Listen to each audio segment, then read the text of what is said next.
साथियों नमस्कार। साथियों, इस समय देश में जो हालात चल रहे हैं उन हालात से सारी पिक्चर क्लियर है, लेकिन कुछ लोगों ने अपनी आंखों पर पट्टी बांधी हुई है, वो मानने को तैयार ही नहीं है। पिक्चर में कल और ज़्यादा मसाला डाल दिया गया इस कुणाल कामरा के द्वारा, जब ये मंच पर आकर के सीजेपी में कहता है कि भाई सीता के पति का नाम लेकर के नीता के पति का काम किया जा रहा है। पहले तो मैं कहना चाहूँगा कि ये जो सरकार है, ये जो कर रही है, ये बहुत सालों से कर रही है और हमने देखा है कि ये लोग बस सीता के पति का नाम ले लेके नीता के पति का काम कर रहे हैं। राम का नाम, सीता के पति यानी कि राम, इस तरह से राम को संबोधित किया गया। नीता के पति यानी मुकेश अंबानी, उस तरह से सरकार को निशाना बनाया इसने। लेकिन जिस तरह से इसने भगवान राम का मजाक उड़ाया और फिर सब लोग ये खिलखिला कर हंस रहे थे, ये जितने भी खड़े हुए हैं, इसके बाद में एक चीज़ तो समझ गया कि जो हिंदू है, हिंदू होकर के भी इन्हें सपोर्ट कर रहा है, तो इसका मतलब उसकी आत्मा मरी हुई है। ये आदमी कहने को कॉमेडियन है, इसमें कॉमेडी नाम की कोई चीज़ नहीं है। ये जगह जगह पर जाकर के या तो हिंदुज़म का मजाक करता है या सरकार की आलोचना करता है। ये दो ही चीज़ें करता है, पॉलिटिक्स या रिलीजन को टारगेट करता है। हिंदुओं की आत्मा इतनी मरी हुई है कि ये कई बार इस काम को कर चुका है, लेकिन फिर भी खुलेआम ये अपने बयान दे लेता है। इसके अंदर जरा सी भी शर्म नहीं है, इसकी हिम्मत नहीं है किसी दूसरे धर्म के बारे में कुछ बोल सके। चलिए, ये एक केस है, ठीक है। आपको लग रहा होगा अरे यार एक आदमी तो ऐसा गया है, इसमें क्यों इतना बवाल कर रहे हो। ठीक है, मैं आपको दूसरा आदमी दिखा देता हूँ। प्रकाश राज हर मामले पर ही अपनी राय रख चुका है, चाहे सबरीमाला केस हो, राम मंदिर बनना हो, चाहे अन्य मामले हों, हर बार ये इस तरह की टिप्पणी देता है जिससे हिंदुओं की भावनाएं आहत होती हैं। और बेशर्मी के साथ यहाँ जाकर के बैठा हुआ है, ये दांत फाड़ रहा है। आप देख लीजिए, हिंदुओं को कोई फर्क नहीं पड़ता। ये संयोग नहीं है कि एक आध आदमी जाकर इस तरह का बैठ गया, बाकायदा पूरा एक लॉट आता है। पहले जो 2-4-5 लोग लगातार आए थे 3-4 दिन तक, वो सब के सब ऐसे थे जो कश्मीर के खिलाफ बयान देते थे। अब जो पिछले 3-4 दिन से लोग आए, वो सबके सब ऐसे हैं जो हिंदुइज्म के खिलाफ बयान देते हैं। खुलेआम प्रदर्शन किया जा रहा है, लेकिन हिंदुओं के ऊपर जरा भी प्रभाव नहीं पड़ रहा। वो अभी भी आंखों पर पट्टी बांधे हुए। हिंदू को लगता है कि हाँ, मैं मोदी का विरोध कर लूं कैसे भी। चलिए आगे बढ़िए। ये मीठा दैया, ये एक जगह पर बाइट दे रहा था अपनी, जहां पर हिंदुओं के बारे में बोल रहा था, देवी देवताओं के बारे में बोल रहा था। अपने आप को नास्तिक कहता है मैं भगवान में मानता ही नहीं हूं, लेकिन हिंदुओं के बारे में, ब्राह्मणों के बारे में, कास्ट के बारे में तमाम तरह की फालतू की टिप्पणियां कर चुका है। किसी को कोई फर्क नहीं पड़ा आज तक। और इससे जब पूछा गया एंकर के द्वारा कि ये बताइए आप दूसरे धर्मों पे क्यों नहीं कुछ बोलते, एकदम चुप पड़ जाता है। एक शब्द इसके मुंह से नहीं निकला था। प्रेमानंद महाराज जी को आप बोलते हैं ये महाराज थोड़े ही है, तो ये आप किस बात पे, किस स्टेटमेंट के तौर पे कहते हैं कि वो महाराज नहीं? वो हिंदुओं के लिए जो उनको पूजते हैं, जो उनको मानते हैं, उनके लिए भगवान भी हो सकते हैं, महाराज भी हो सकते हैं। अगर आप नहीं मानते हैं वो बात ठीक है, लेकिन किसी और की आस्था को आघात करने का आपको किसने सर्टिफिकेट दिया? ऐसे किसी के कुछ कहने से कुछ वो नहीं होता। क्या नहीं होता? देश में एक नहीं, आप तो नहीं महाराज नहीं है ना, आप तो नहीं डिसाइड करेंगे। अगर आप हिंदू धर्म के मंदिर को, भगवान को गाली देने का हक रखते हैं, कभी मैंने आपके मुंह से किसी क्रिश्चियन के गॉड के लिए या अल्लाह के लिए कुछ स्टेटमेंट नहीं सुनाया ऐसा बुरा। बाकी ठीक है, अभी प्रोटेस्ट अभी हम उसकी बात, लेकिन प्रोटेस्ट के आड़ में ये बात आप खुलकर करते हैं और आपसे कोई क्वेश्चन करे तो आप लोग कहते हैं गोदी मीडिया, ये मीडिया, वो मीडिया, ये तो गलत है। लेकिन हिंदुओं को कोई फर्क नहीं पड़ता। आगे आइए। ये वामपंथी नंदिता नारायण खुलेआम मंच पर आकर के बोल रही है बस नाम रहेगा अल्लाह का। कविता गा रही है फैज अहमद फैज की, जो पाकिस्तान के पोएट थे। उनकी पूरी कविता, ये जो पूरी जो कहें कि नज़्म है, उसमें ये भी है कि हम देखेंगे।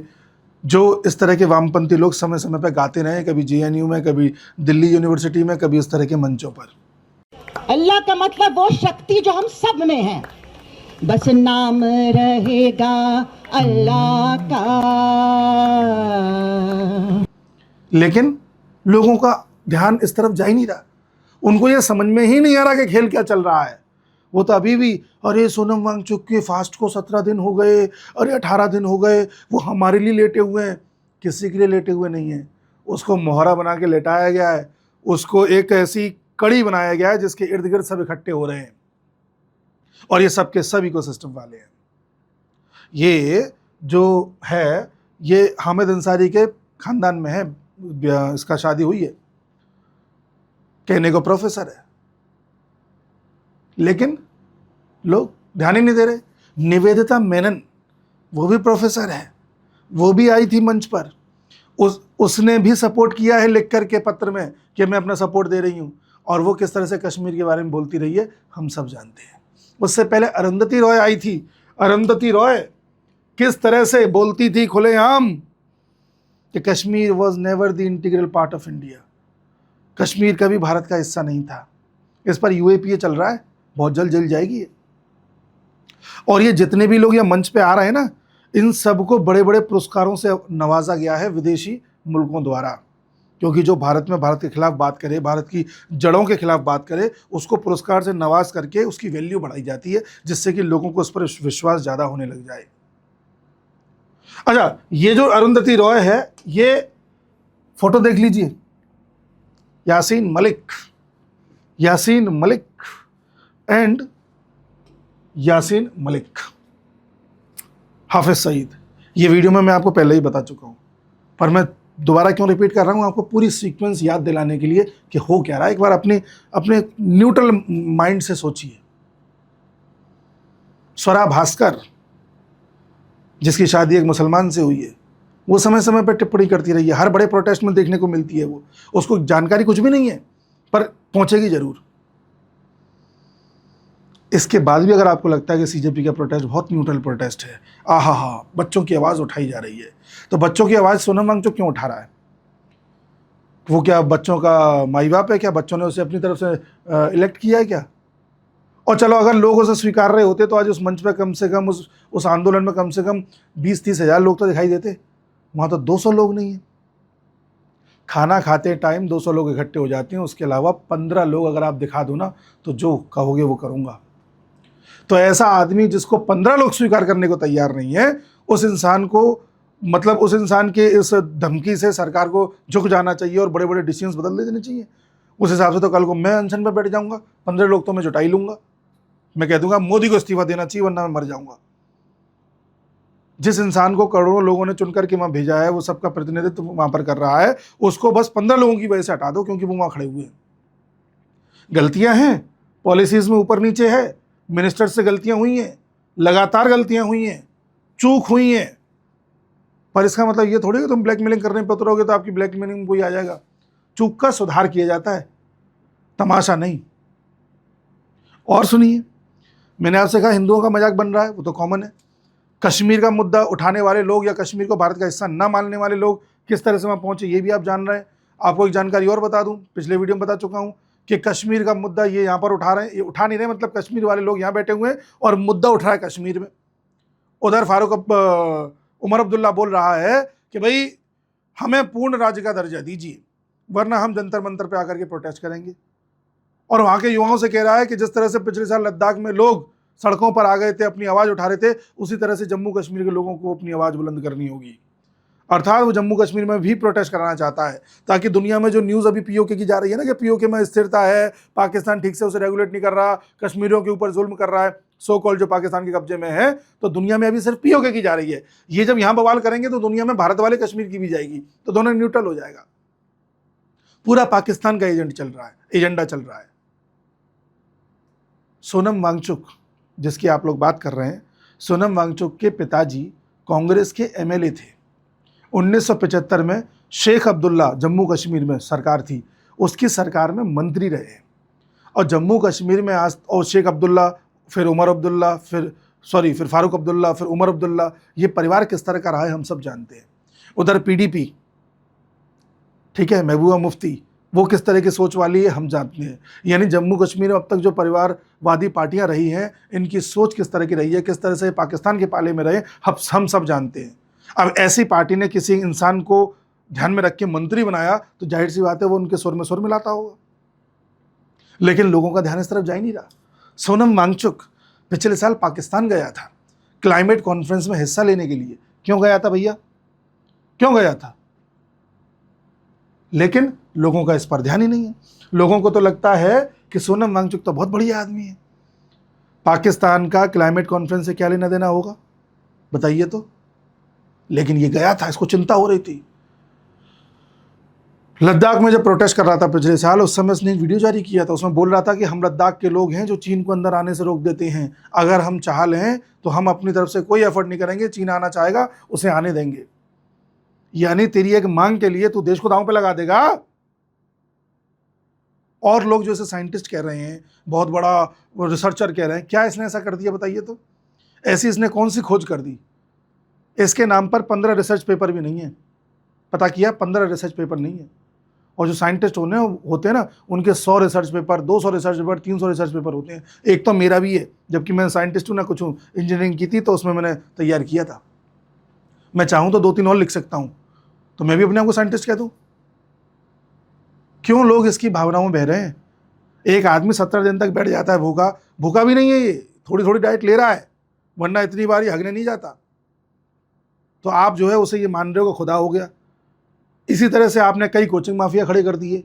कोचिंग माफिया आपके सामने आकर के थोड़ा इमोशनल बातें कर देते हैं, थोड़ा गरीबों की सहायता करते हुए दिखाते हुए वीडियो बना देते हैं। आपको लगता है ये तो बड़े जो है मसीहा टाइप के व्यक्ति हैं, और आज देखो वो किस तरह से कर रहे हैं। एक ने अब एक अस्पताल बना दिया, आपको लगा ओहो उन्होंने अस्पताल बनाया है, तो अस्पताल बनाया तो उसके आड़ में जो कर रहा है उसको सब इग्नोर कर दें हम। ये इस देश की प्रॉब्लम है। इमोशनल होना छोड़िए, फैक्ट्स पर बात कीजिए। और जो भी बातें मैंने भी करी है उनके फैक्ट्स मैं आपको अब दिखा देता हूँ, ठीक है? मैंने कंटिन्यूटी बनाने के लिए ये सब बताया। स्वरा भास्कर गई थी, ये देख लीजिए आपके सामने सबूत है, ये बैठी हुई है, ठीक है? सोनम वांगचुक का पिताजी, ये देखिए 1975 में Sonam Wangyal was elected into Jammu Kashmir government where he became a minister, आपके सामने है। उसके बाद आइए, सोनम वांगचुक की विजिट हुई है, अरे क्या आ गया, एक सेकंड। सोनम वांगचुक की विजिट हुई है सितंबर 2025 में पाकिस्तान में, और ये वही दौर है जब लद्दाख में प्रोटेस्ट हुए थे, उसके बाद का। पाकिस्तान क्यों गया था, ठीक है? इसके बाद ये कुछ लोगों ने लगभग 1800 राइटर्स, एकेडमिक्स और सोशल एक्टिविस्ट ने एक पत्र लिखा था कि सोनम वांगचुक आप अपनी भूख हड़ताल बंद कर दीजिए, हम आपका समर्थन करते हैं, हम आपके साथ खड़े हैं। उनमें कई लोग थे, उनमें से एक ये भी थी आपकी, जिसकी बात कर रहा था, निवेदिता मेनन, ठीक है? इसके अलावा ये किस तरह से कल भौंक के आया है हम सब जानते हैं, इसकी शक्ल से ही नेगेटिविटी झलकती है, ठीक है? छावा के बारे में स्वरा भास्कर किस तरह से बोल चुकी है कि अरे 500 साल पहले हिंदुओं के ऊपर कुछ हुआ था तो उसको देख करके अब परेशान होने की क्या ज़रूरत है, तुम आज के मुद्दों को छोड़ के 500 साल पहले के इतिहास की बात कर रहे हो, क्यों ना करें? तुम यही तो चाहते थे वामपंथियों कि हम अपना इतिहास ना पढ़ें, क्योंकि इतिहास पढ़ेंगे तो हम सब समझ जाएंगे कि किस तरह से तुम लोग हमारा ब्रेन वॉश करते आए हो। किस तरह की टिप्पणी करती रही है हम सब जानते हैं, मैं ज़्यादा गहराई में जाने की आवश्यकता नहीं है। एक नंबर की ये विरोधी है। प्रकाश राज किस तरह से राम लक्ष्मण के बारे में बोलता रहा है हम सब जानते हैं, रामायण को काल्पनिक बताता रहा है, ये भी इसके खुलेआम बयान है लिटरेचर फेस्टिवल में, इसमें कोई बड़ी बात नहीं है, ठीक है? उसी तरह से प्रकाश राज ने तमाम तरह के और भी इश्यूज़ में मामला उठाया, मैं इसको कहाँ तक आपको बताता रहूँगा, फिल्मों के माध्यम से, स्पीचेस के माध्यम से, सिर्फ अपनी राजनीति चमकाने के लिए, ये हम सब जान रहे हैं। तो ये पूरी कहानी अब तक है। सेपरेटिस्ट वहाँ पर हैं, एंटी हिंदू वहाँ पर हैं, ठीक है जी, प्रो इस्लामिस्ट वहाँ पर हैं। सोनम वांगचुक का इतिहास मैंने आपको बता दिया। अब भी अगर आपको संवेदनाएं इसके साथ हैं तो भगवान आपका मालिक है। कई लोग इसमें नेगेटिव कमेंट करेंगे, जानता हूँ, इंस्टाग्राम पर रील बना के डालता हूँ, कई लोग नेगेटिव कमेंट करते हैं, मुझे उसकी चिंता नहीं है। कई इन्फ्लुएंसर्स ऐसे हैं जो सोनम वांगचुक को लेकर के अपनी पीड़ा दिखा रहे हैं, कैसे भी करके दिखाने का प्रयास कर रहे हैं, न्यूट्रल वीडियो बना करके कि देखो हम कहीं ना कहीं सोनम वांगचुक के साथ हैं, सिर्फ व्यूज़ बटोरने के लिए। मैं व्यूज़ बटोरने के लिए काम नहीं करता, मैं फैक्ट बताने के लिए काम करता हूँ। मेरा वीडियो हमेशा अपलोडेड रहेगा। आप आज के 6 महीने बाद, 1 साल बाद देख लेना, जब सारी सच्चाई आपके सामने आ जाएगी ना, तब वो सब एक्सपोज हो जाएंगे जो व्यूज़ के लिए जा रहे थे, लेकिन हमारे जो फैक्ट थे वो आपको उस समय याद आएंगे, ठीक है साहब? तो इसी के साथ हम मिलते हैं अगले वीडियो में, तब तक के लिए नमस्कार।